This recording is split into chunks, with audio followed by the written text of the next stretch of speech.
Hiya, Smooth Skins! Wacky Weirdo here, and in this video we're going to be discussing some juicy Fallout 76 information that we learned from that beautiful no-clip documentary by Danny O'Dwyer. Now let's go ahead and dive into the details. So the game is entirely online, no offline mode. Post-launch they do plan on adding private servers so that you can tinker with mods and other cool shit. The player count per server is between 24 and 32, they haven't quite figured it out yet. Since the game is going to be always online, it's going to be a multiplayer survival game in the vein of DayZ, they might as well go all out, add as many players per server as possible. I personally would like to see 40, but if they can get 32 by the time the game releases, I'll be cool with that. Because I feel like 24 players is too small of a number for a map that's 4 times the size of Fallout 4's. The next bit of information kind of pissed me off, not going to lie. And it'll probably piss you off too. Because this is the type of shit that allows griefers to grief. And that is, all players can be seen on the map. Like, really, Bethesda? You said you're going to try and combat griefing and make sure that that's not a thing in this game, yet you're going to make it easy for them? All they got to do is open up their map and say, oh, there's a player over there, I'm going to go kill him. That's just fucking dumb. You should be like DayZ. DayZ, the reason I love that game so much is because I never know where another player is. They could be right next to me, they could be up the street from me, they could be in a house I'm about to go in and loot, or I could be in a house looting, turn around, there's a guy right there and he punches me in the face. Like, that type of shit is awesome, dude, because the encounters are random, they're organic, and they're crazy. But in Fallout 76, you're not going to be able to have those random, organic encounters with other players because you're going to be able to see exactly where every fucking body is. So I think if they're going to have that, they should have that as like normal servers, and then they should have hardcore servers where you can't see where anybody is on the map. And those are the servers I would be playing on. Next up, you can only have 4 players in your squad.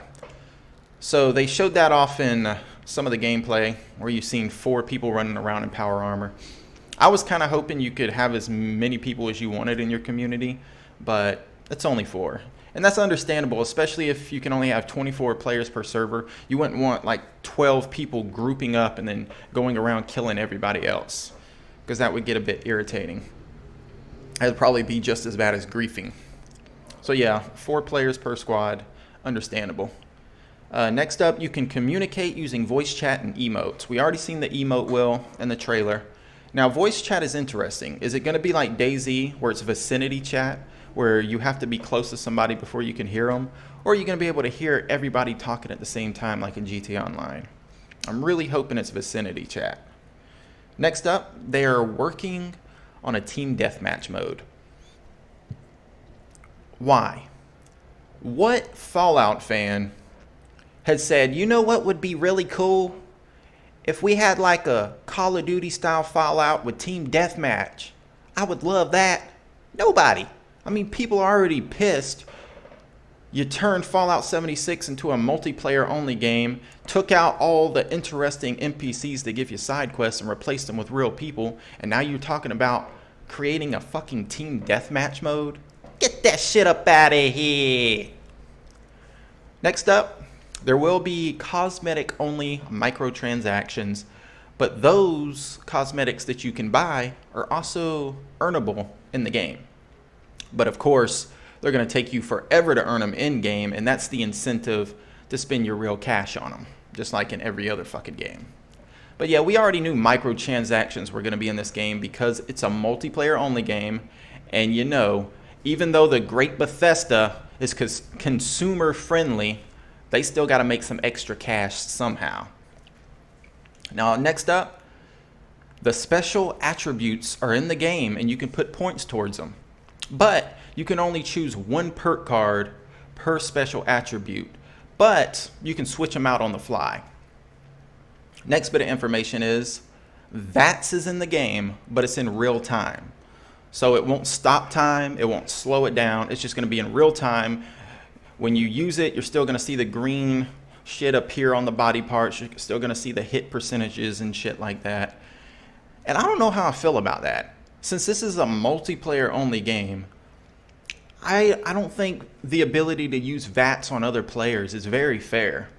because I seen a perk card that allows you to raise your percentage, your hit chance percentage in VATs.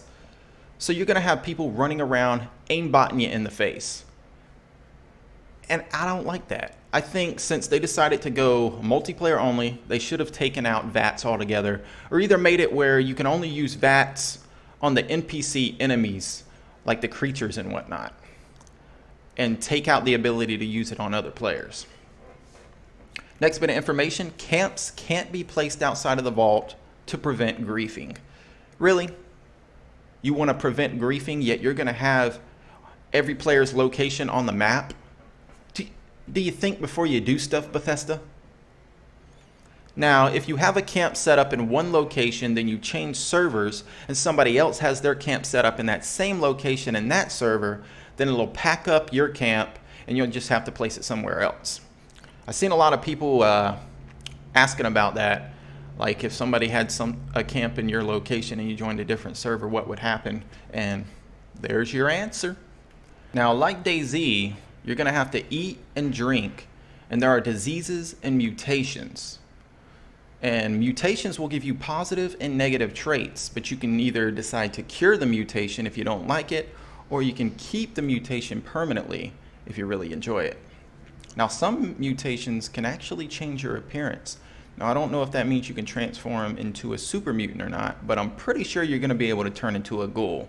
Since they've taken out all of the NPCs, they give you side quests and shit. There's probably not going to be any friendly ghouls that you'll come across. So it looks like, as a player, you'll be able to mutate into one of those friendly ghouls and just run around saying, "Hi, you smooth skin." Next bit of information is items and weapons degrade and food rots.